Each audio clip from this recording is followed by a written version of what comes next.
नमस्कार, मैं हूं आपके साथ सोनिया। बुलेटिन की शुरुआत करेंगे। अंतर्राष्ट्रीय महिला दिवस के अवसर पर पिंक रोजगार महाकुंभ 2026 में 5000 से अधिक महिलाओं को रोजगार के अवसर। रोजगार संगम पोर्टल के मोबाइल ऐप की लॉन्चिंग। 94 नवनियुक्त मुख्य सेविकाओं को नियुक्ति पत्र। उत्कृष्ट महिला कर्मी और मेधावी बालिकाओं को सम्मान और नारी शक्ति अवार्ड। साथ ही कन्या सुमंगला योजना की लाभार्थियों को चेक और आंगनबाड़ी कार्यकर्त्रियों को साड़ी वर्दी के लिए धनराशि दी गई, जिसके लिए लखनऊ में कार्यक्रम आयोजित किया गया। आयोजित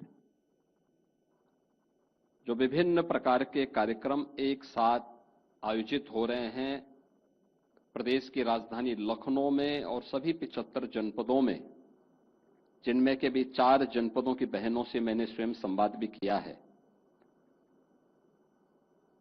समारोह में उपस्थित उत्तर प्रदेश सरकार में मंत्रिमंडल के मेरे वरिष्ठ सहयोगीगण, महिला और बाल विकास विभाग की मंत्री श्रीमती बेबी रानी मौर्य जी, प्रदेश सरकार में श्रम और सेवायोजन मंत्री श्री अनिल राजभर जी, महिला कल्याण और बाल विकास और पुष्टाहार विभाग की राज्य मंत्री श्रीमती प्रतिभा शुक्ला जी। प्रतिभा जी जब गा रही थी तो मैं सोच रहा था कि अच्छा हुआ कि अब गा रही हैं। लता मंगेशकर जी नहीं तो उस समय संन्यास ले लेती।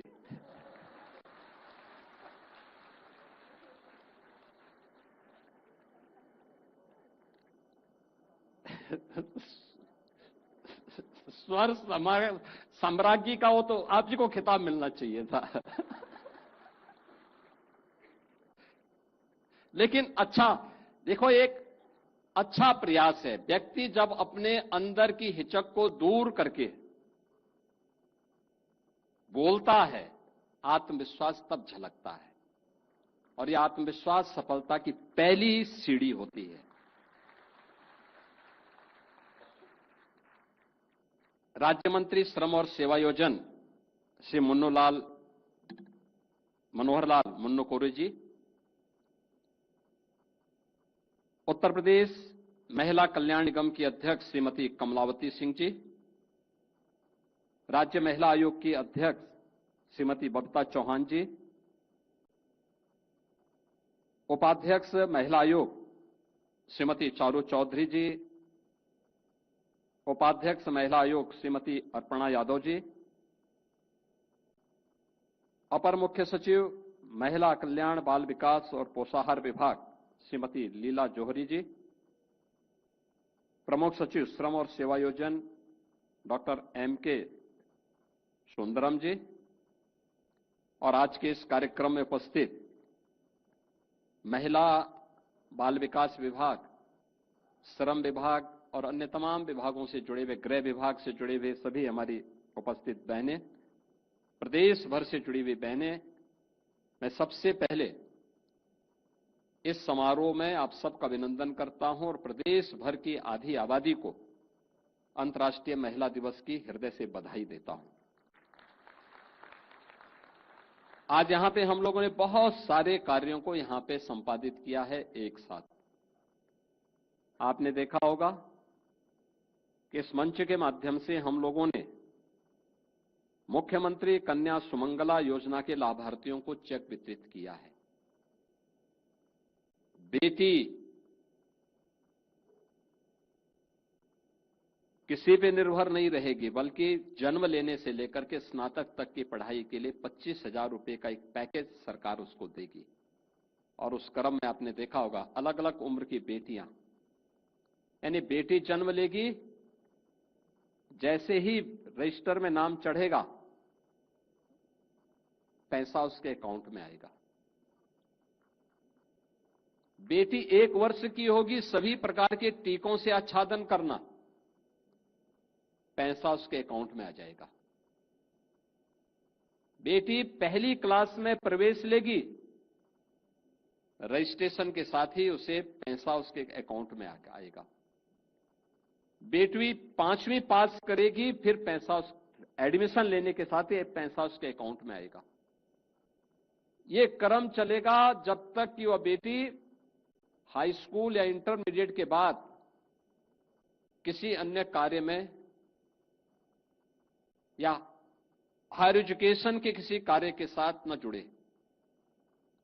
और इसमें 25,000 रुपए की राशि अलग अलग श्रेणी में प्रदेश सरकार दे रही है। प्रदेश के अंदर वर्तमान में 27 लाख बेटियां इस योजना का लाभ प्राप्त कर रही हैं। 27 लाख बेटियां उत्तर प्रदेश के अंदर।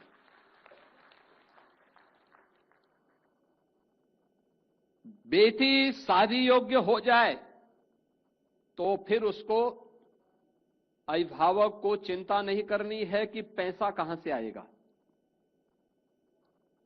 बेटी की शादी के लिए बिना भेदभाव के, आपको याद होगा जब 17 में सरकार आई थी तो हमने पहले 31,000 रुपये, पहले 35,000 रुपये, फिर 51,000 रुपये, और आज तो बेटी की शादी के लिए राज्य सरकार 1 लाख रुपया दे रही है। 1 लाख रुपया।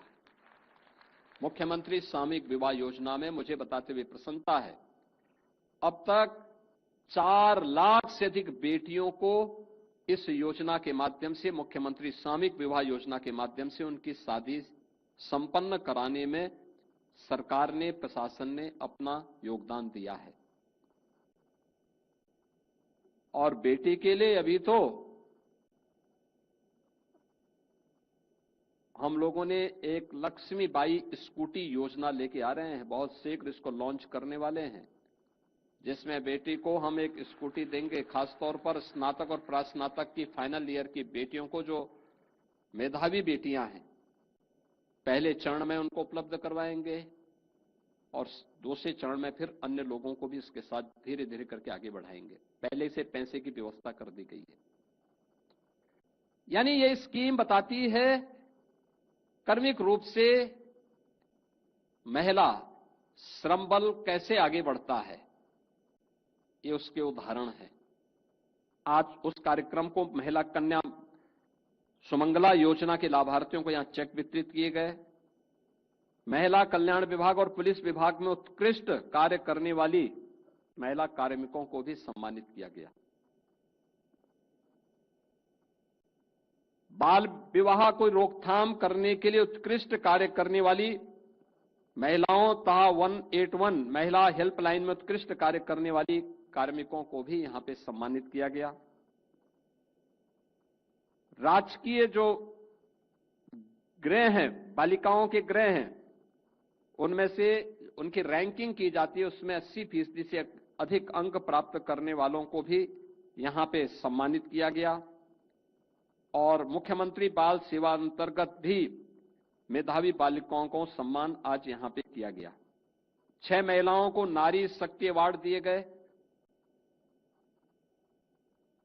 और आंगनबाड़ी 17 के पहले रोज डंडा झंडा लेकर के लोग लखनऊ में बैठे रहती थी, और आज अब तो सरकार इनका मानदेय भी अच्छा करने जा रही है। विभाग के स्तर पर शिथिलता थी, अब विभाग भी उसको तेज करने जा रहा है कि स्मार्टफोन के माध्यम से उनका एक एक कार्य वे अपलोड करेंगी और उसको परफॉर्मेंस बेस्ड करते हुए अच्छा सम्मानजनक मानदेय तो प्राप्त करेंगी। आज उनका एक कार्यक्रम का शुभारंभ हो गया कि 5 लाख रुपए की कैशलेस स्वास्थ्य की सुविधा उनको प्रदान करने का कार्ड यहां पे आज उपलब्ध करवा दिया गया है। ऐसे ही अन्य विभागों को हम करेंगे, आशा वर्कर को करेंगे, रसोईया को करेंगे। आपने देखा ना चंदौली में बैठ करके, आपके गाजीपुर में बैठ करके एक बहन कैसे बोल रही थी। देखिए, निराश्रित एक समय हो गई थी, समाज ने उसको निराश्रित बनाया, लेकिन सरकार जब खड़ी होती है साथ में तो वह स्वावलंबन का एक मॉडल बनती है कि कैसे अपने पैरों पे खड़ा हो सकती है नारी भी, और इसका उदाहरण उन्होंने वहां प्रस्तुत किया है।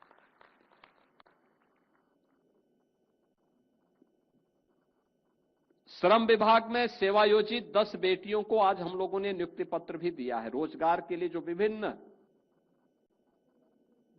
देश की, दुनिया की अच्छी प्रतिष्ठित कंपनियों ने जो रोजगार मेला, यहां पे पिंक रोजगार मेला लगा है, इसके माध्यम से लक्ष्य है बड़े पैमाने पर हजारों की संख्या में बेटियां रोजगार प्राप्त करें।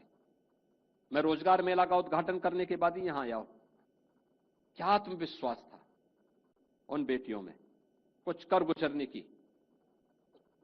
यद्यपि मैंने उन्हें बोला, बहुत सारी बेटियों को मैंने कहा पढ़ाई करो, अभी चिंता मत करो, रोजगार की कार्य की कमी नहीं है।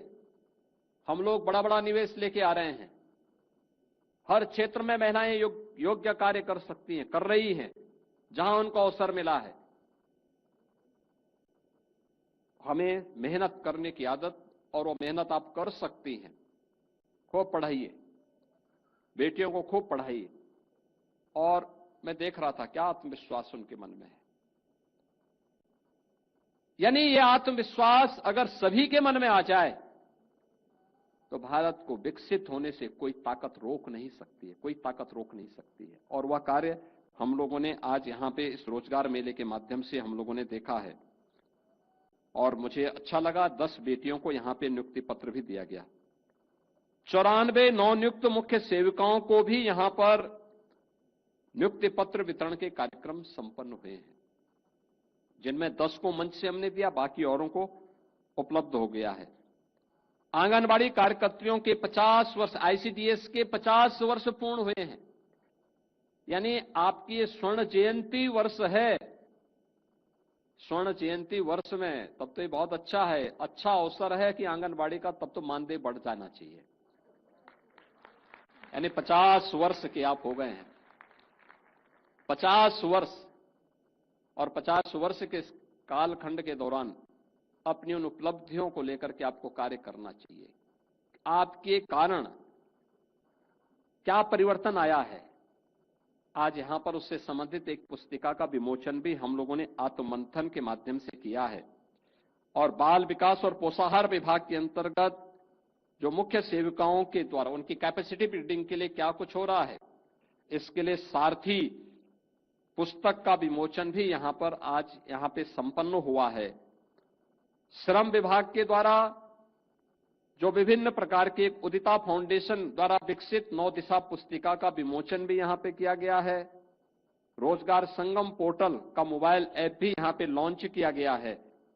और आंगनबाड़ी कार्यकर्तियों को लगभग 9 करोड़ रुपए बीमा प्रीमियम का और डीबीटी के माध्यम से उनकी यूनिफॉर्म का पैसा भी आज यहां पर वितरण करने की कार्रवाई की गई है, जिसमें यूनिफॉर्म वितरण करने के लिए अलग से लगभग 30 करोड़ रुपए की धनराशि उनको यहां पर उपलब्ध करवाई जा रही है, जिसमें 2 आंगनबाड़ी कार्यकर्तियों और 2 सहायकों को मैंने मंच पे उन्हें यह सम्मान दिया है। सेवा मित्रों को भी यहां पे यूनिफॉर्म वितरण के कार्यक्रम को इसके साथ जोड़ा गया है। यानी ढेर सारे कार्यक्रम आज यहां पर संपन्न हुए हैं। जो भी लाभार्थी हैं, कुछ लोग मंच पे आ गए, कुछ लोगों को पहले वितरण हो या इसके बाद वितरण हो जाएगा। मैं इन सभी बहनों को और प्रदेश भर के अलग अलग जनपदों में जिन्हें आज ये सम्मान प्राप्त हो रहा है, उन सभी को इस सम्मान के लिए हृदय से बधाई देता हूं, अपनी शुभकामनाएं देता हूं। आज जब हम अंतर्राष्ट्रीय महिला दिवस के अवसर पर यहां पर उपस्थित हुए हैं, परिवर्तन कैसे आता है, हमने उसके लिए प्रधानमंत्री मोदी जी के 5T के उस विजन को ध्यान में रख के काम किया कि अपनी परंपरा यानी ट्रेडिशन, टेक्नोलॉजी, ट्रांसपेरेंसी, ट्रस्ट जब एक साथ मिलते हैं तो ट्रांसफॉर्मेशन होता है। यानी ट्रेडिशन, हमारी परंपरा का सम्मान करना। भारत की परंपरा क्या है, उन परंपराओं का आदर करना, विरासत का सम्मान। विरासत का सम्मान हो, विकास अपने आप ही रास्ता तय कर लेता है। हम उसको आगे करें, उसके लिए हमें क्या कुछ करना होता है, यानी उसको हमें टेक्नोलॉजी के साथ जोड़ करके उसको और आसान करना होता है। टेक्नोलॉजी के साथ जोड़ना, कार्य में ट्रांसपेरेंसी होनी चाहिए, पिक एंड चूज नहीं होना चाहिए। ट्रांसपेरेंसी होनी चाहिए। जब ये चीजें होंगी तो पब्लिक का विश्वास पैदा होता है, आत्मविश्वास वही बदलने का कारण बनता है और यही ट्रस्ट ट्रांसफॉर्मेशन का कारण बनता है, परिवर्तन का कारण बनता है। और ये 5 ट्री का आज एक उदाहरण उत्तर प्रदेश बना है। उत्तर प्रदेश उसका एक मॉडल बना है और उसी मॉडल को लेकर के आज हम लोगों ने प्रदेश के अंदर कार्य करना प्रारंभ किया है। मेरा यह मानना रहा है और आदरणीय प्रधानमंत्री जी बार बार इस बारे में कहते हैं, आधी आबादी को नजरअंदाज करके कोई समाज स्वावलंबी नहीं हो सकता। आधी आबादी को नजरअंदाज करके कोई समाज आत्मनिर्भर नहीं हो सकता है। और इसके लिए आप याद करिए 2014 में जब मोदी जी प्रधानमंत्री बने थे तो उन्होंने देश के अंदर बेटी बचाओ बेटी पढ़ाओ का कार्यक्रम आगे बढ़ाया था। बेटी बचाओ बेटी पढ़ाओ के बाद उन्होंने मातृवंदना योजना से लेकर के अनेक ऐसे कार्यक्रम महिला सशक्तिकरण के लिए उठाए, जिसके दम पर आज देश भर की बेटियां स्वावलंबन के मार्ग पर आगे बढ़ रही हैं। और अब तो आने वाले समय में विधानसभा और संसद में भी 33% सीटों पर बेटियां और बहनें चुन करके जाएंगी। यह भी प्रावधान अभी से प्रधानमंत्री मोदी जी ने तय कर दिया है। जीवन के प्रत्येक क्षेत्र में लखपति दीदी हो, ड्रोन दीदी के लक्ष्य को आगे बढ़ाना हो, महिला स्वयंसेवी समूह के माध्यम से स्वावलंबन का मार्ग प्रशस्त करना हो, या सैनिक स्कूलों में बेटियों की भर्ती को प्रोत्साहित करने का कार्य हो, अलग अलग क्षेत्र में उन्हें जीवन के प्रत्येक क्षेत्र में आगे बढ़ाने की प्रक्रिया का हिस्सा यह आज मजबूती के साथ आगे बढ़ा है। तो उसी से प्रेरणा लेकर के हम लोगों ने 17 में आने के बाद प्रदेश के अंदर जब मिशन शक्ति के कार्यक्रम को आगे बढ़ाया, इससे पहले सुरक्षा की स्थिति अच्छी नहीं थी, न बेटी सुरक्षित थी न व्यापारी सुरक्षित था। और जब बेटी ही सुरक्षित नहीं है तो अराजकता फैलनी थी। कर्फ्यू, दंगा, ये उत्तर प्रदेश की पहचान बन गई थी। अराजकता चरम पर थी, दुर्व्यवस्था थी, पलायन होता था। आप चले जाइए, उत्तर प्रदेश के कई जनपद ऐसे थे जहां अभिभावक बेटी को या तो स्कूल नहीं भेजता था, और स्कूल भेजने के लिए अगर उनको लगता था कि नहीं बेटी को पढ़ाना है, तो उत्तर प्रदेश के बाहर सुदूर बेटी को या तो हॉस्टल में डाल देते थे या किसी रिश्तेदार के यहां भेज देते थे। आज मुझे गौरव की अनुभूति होता है, जब मैं पूरे प्रदेश में जाता हूं, मुझे 2 बातों पे गौरव की अनुभूति होती है। उत्तर प्रदेश की हर बेटी आज अपने आप को सुरक्षित महसूस करती है। और अभी जो महिला स्वयंसेवी आप विभिन्न समूह के साथ जो मैं अभी कुछ देर पहले बातचीत कर रहा था, आपने देखा वाराणसी की एक बहन ई रिक्शा चालक है, हर महीने 15 से 20 हजार रुपया कमा रही है। यानी स्कीम शासन की, और उन्होंने अपने आप को तैयार किया। पहले लोग हंसते थे, आज वह सबको हंसा रही है, अपने कार्यों के माध्यम से गौरव की अनुभूति करवा रही है। ये होता है स्वावलंबन। आज प्रदेश में मैं कहीं जाता हूं, मुझे अच्छा लगता है, बेटी स्कूल जा रही है, कोई डर नहीं, किसी प्रकार का संकोच नहीं। बेटी की सुरक्षा सरकार के जिम्मे, और इसीलिए जो सहोदय पहले सुरक्षा में खतरा बनते थे, उनका इलाज करने के लिए हम लोगों ने उत्तर प्रदेश पुलिस बल में 20% बेटियों को आरक्षण दिया, उनकी भर्ती की। आप याद करिए ना, 1947 से 2017 तक उत्तर प्रदेश पुलिस में कुल 10,000 महिला कार्मिक थी। महिला कांस्टेबल और महिला के अलग अलग पदों पर महिला केवल 10,000 थी, और 17 से अब तक इनकी संख्या हो गई है अब 44,000 से ज्यादा है। देखो ना, कितना गुना ज्यादा हो गया है। ये संख्या बताती है कि हम सही दिशा में हैं। और जहां पे इन्हें बीट पुलिस अधिकारी के रूप में दायित्व दिया गया है, ये जाती हैं, महिलाओं की काउंसलिंग करती हैं, सुरक्षा की गारंटी भी देती हैं, लेकिन उस सबके बावजूद अगर कोई सोहदा, कोई दुराचारी फिर भी दुस्साहस करता है तो अगले चौराहे पर यमराज के दूत भी उनका टिकट काटने के लिए बैठे रहते हैं कि बेटी की सुरक्षा में सेंध लगाओगे तो फिर जगह नहीं मिलेगी धरती पे। यह उत्तर प्रदेश के अंदर आज आप देख रहे होंगे किस रूप में ये सारी चीजें एक साथ देखने को मिल रही। 2017 में जब मैं मुख्यमंत्री बना था, मैं देखता था लगभग 60% बेटियां ऐसी थी जो नंगे पैर स्कूल जाती थी। बेसिक शिक्षा परिषद के स्कूलों की मैं बात कर रहा हूं। 60% से अधिक बेटियां थी नंगे पैर स्कूल जाती थी। मैं जब एक जनपद के भ्रमण में निकला, मुझे प्रातः एक मंदिर में दर्शन करना था, वापसी में मुझे एक स्कूल का भी निरीक्षण करना था। मैं निकला चित्रकूट में कामदगिरि पर की पवित्र पहाड़ी की परिक्रमा करने के बाद मैंने वापस आ रहा था। मैंने जिलाधिकारी से कहा, मैंने कहा भाई मुझे जिलाधिकारी संभवतः उस समय जो आज लखनऊ के जिलाधिकारी हैं यही वहां के जिलाधिकारी उस समय संभवतः थे। तो मैंने उनसे कहा, मैंने कहा मुझे एक बेसिक शिक्षा स्कूल का भ्रमण करना। मुझे बताया गया साहब कार्यक्रम में तो नहीं। मैंने कहा इसीलिए तो मैं जानना चाहता हूं कि क्या स्थिति है वहां पे। स्कूल जाते हुए मैंने कुछ बेटियों को देखा नंगे पैर। मैं एक जगह रुका, मैंने एक बेटी से पूछा, मैंने कहा कहां जा रही हो? फटे हुए कपड़े, नंगे पैर, फटा हुआ उनके बैग उनके कंधे में लटक रहा था का स्कूल। मैंने कहा स्कूल जा रही हो तो अकेले जाती हो? गांव के और भी बालिकाएं थी।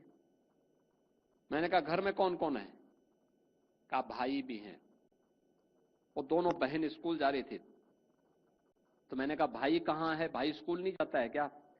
कहा नहीं, भाई जाता है वो दूसरे स्कूल में। तो मैंने कहा भाई दूसरे स्कूल में क्यों, और आप इस स्कूल तो कहां जा रही है? कहा मैं प्राइमरी स्कूल में पढ़ती हूं। और मैंने कहा भाई कहो गांव में एक पब्लिक स्कूल है वहां। मैंने कहा भाई पब्लिक स्कूल में और आप प्राइमरी स्कूल में क्यों? आप क्यों नहीं पब्लिक स्कूल में पढ़ती हैं फिर? या दोनों एक साथ क्यों नहीं पढ़ते हो?